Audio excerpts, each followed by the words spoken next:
has to do that. We also need leadership from her.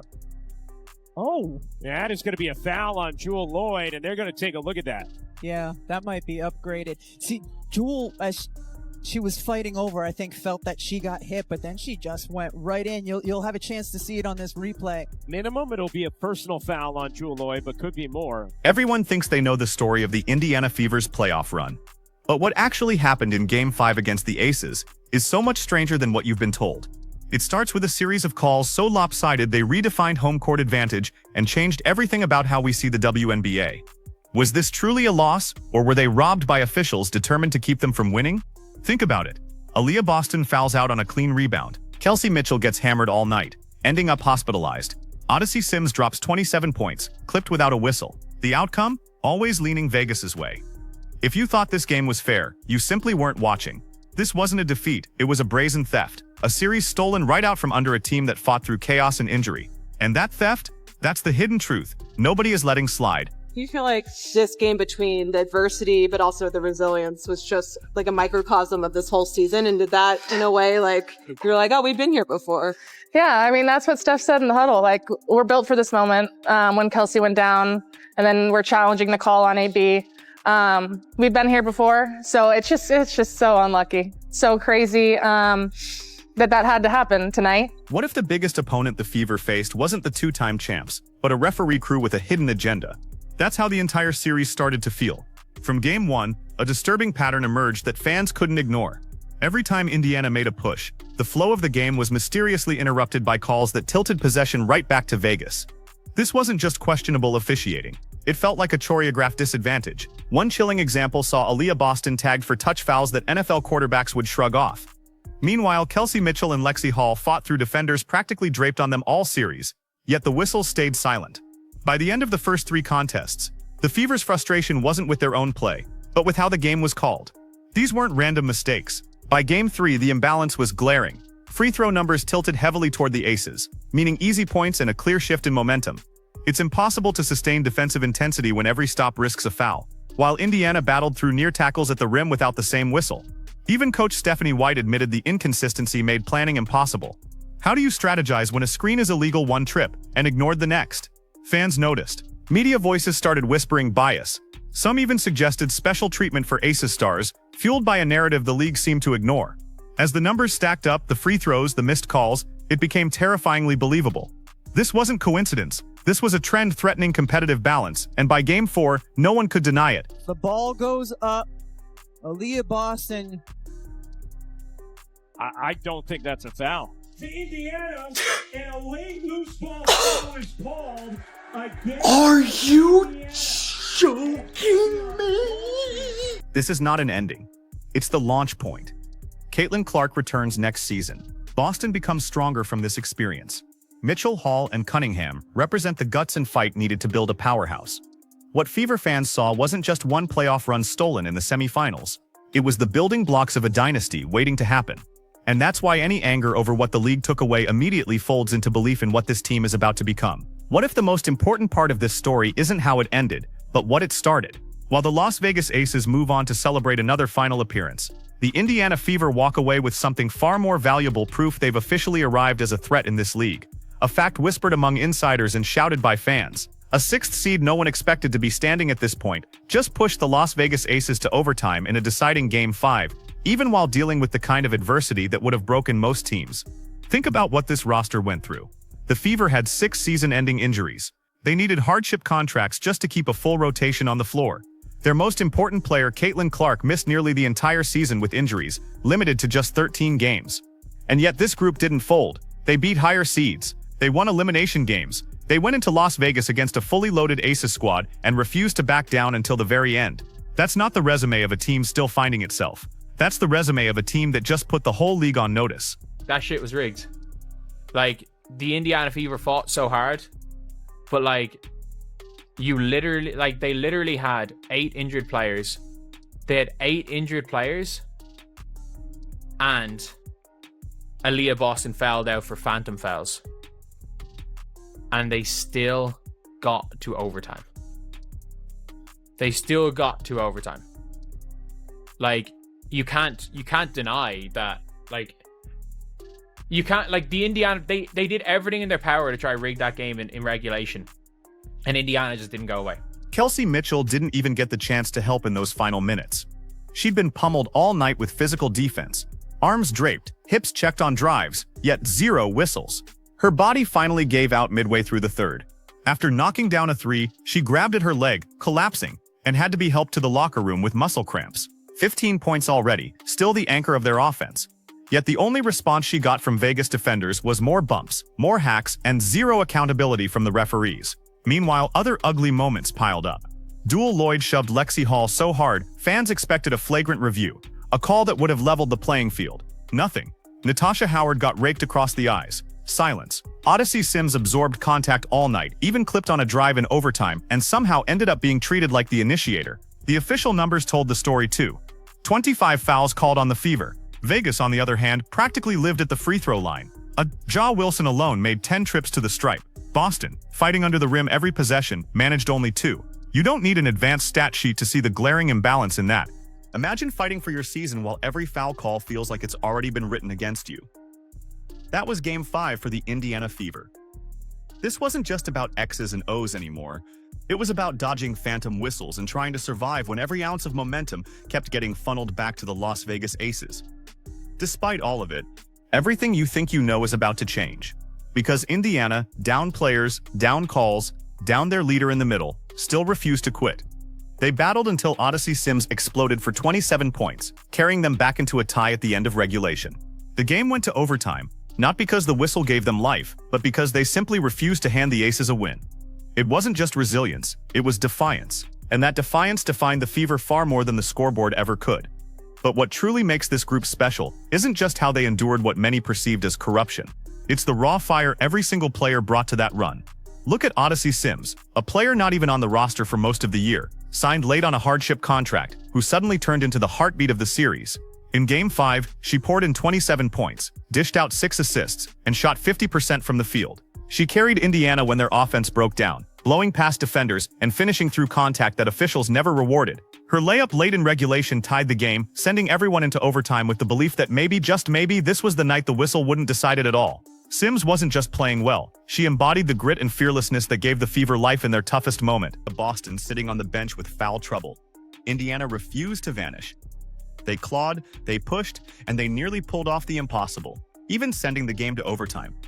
But you can't play 5-on-8 forever. Boston, do this.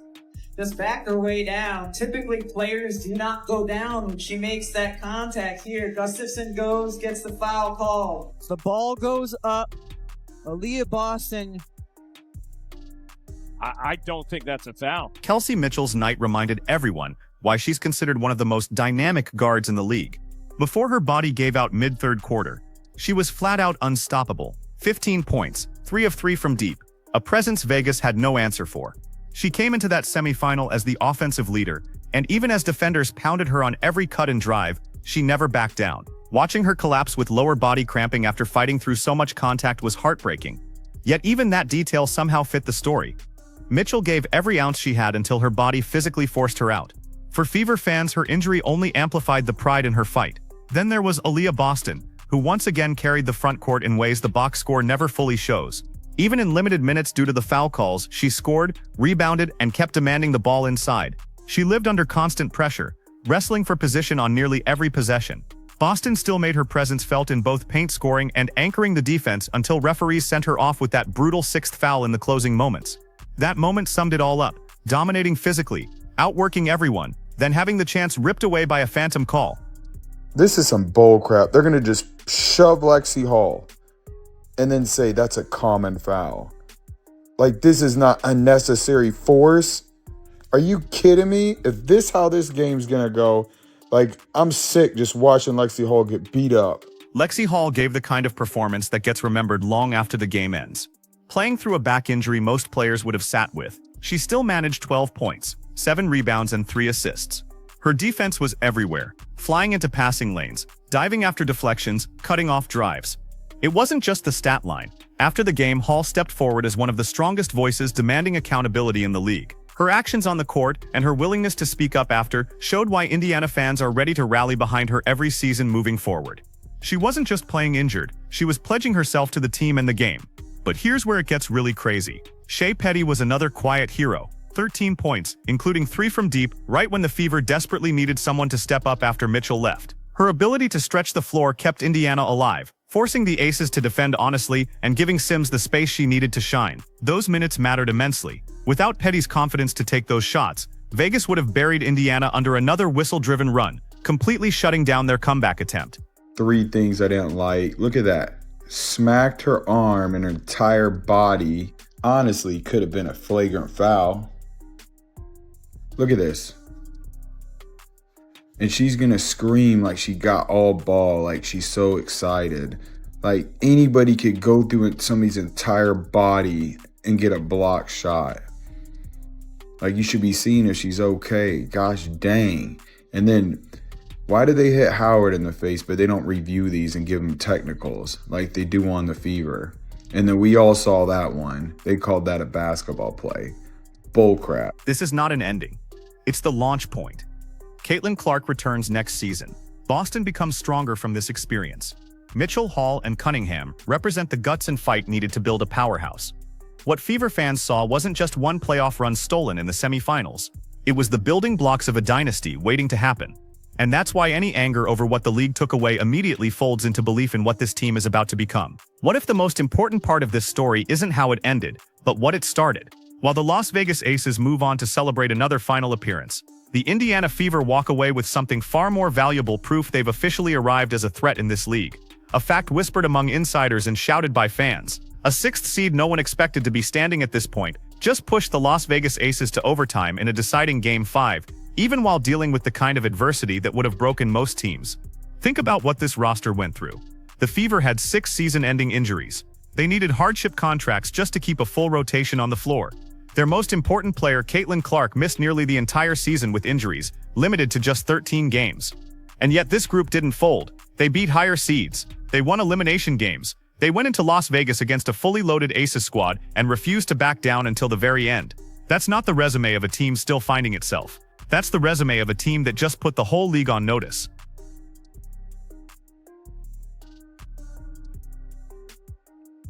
Sims, the push shot, banks in! It's a 2-point game! Sometimes the most inspiring victories aren't on the scoreboard. They're in the hearts left on the floor. Game 5 was supposed to be about survival, but what it actually became was a showcase of the players who refused to let all the bad calls define them. Their effort, their toughness, and their togetherness created a bigger story than the one written on the scoreboard. For fire. She's our battery. She's moving great, and she will drive us, and that's been true so far. Thank you, Hal. Sims, pull-up jumper, she got it. The core that Indiana has built is scary. Clark will be back healthy next season, and her ability to stretch defenses, find shooters, and score from anywhere completely transforms the Fever's offense, opening up avenues previously shut down. Aliyah Boston has proven she can deliver double-doubles even when she's dealing with foul trouble and double teams, a true force in the paint. Kelsey Mitchell already showed she can put up points in bunches against elite defenses, and when she's healthy, she'll step right back into that role with vengeance. Lexie Hull's emergence as a defensive anchor and locker room leader makes her just as vital as her box score numbers. When you add veterans like Sophie Cunningham coming off the bench to provide toughness and shooting, you begin to realize this isn't just a fun young team. It's the beginning of a powerhouse. Caitlin Clark is expected to be fully recovered heading into next season, and to put it simply, this Fever group learned how to compete at the highest level without her. That's priceless experience. Now imagine her slotting back into a roster that's playoff-tested, bonded by survival, and hungrier than ever. The playoffs gave Indiana scars, but they also gave them belief. This run wasn't a fluke, it was a preview. The Fever's championship window isn't down the line anymore. It's starting to swing open right now, and that's the real storyline this league should be nervous about. A storm brewing on the horizon. Physicality to finish over smaller defenders. Howard turns the corner, whips a pass. Hull gives it up. Sims connects on a 3.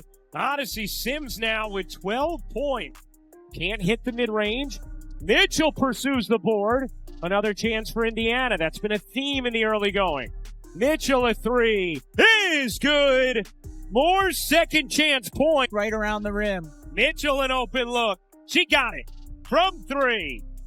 And back in a zone, that twofold. Mitchell connects on a 3. And Kelsey. The Fever were robbed of a finals berth, but what they built was bigger than one series. They showed heart, toughness, and the ability to challenge a dynasty even while short-handed. That identity, gritty, unafraid, relentless, will be what fans rally around heading into 2026. This isn't just about a stolen game. It's about a movement demanding integrity and respect for the game. Stay vocal. Don't let the questionable officiating fade into silence. Share what happened. Keep backing this team, because their fight deserves support as much as their wins. The Fever's march into 2026 starts now, and the louder the fans are, the stronger this run becomes. They're coming, stronger and hungrier than ever, ready to reclaim what was taken.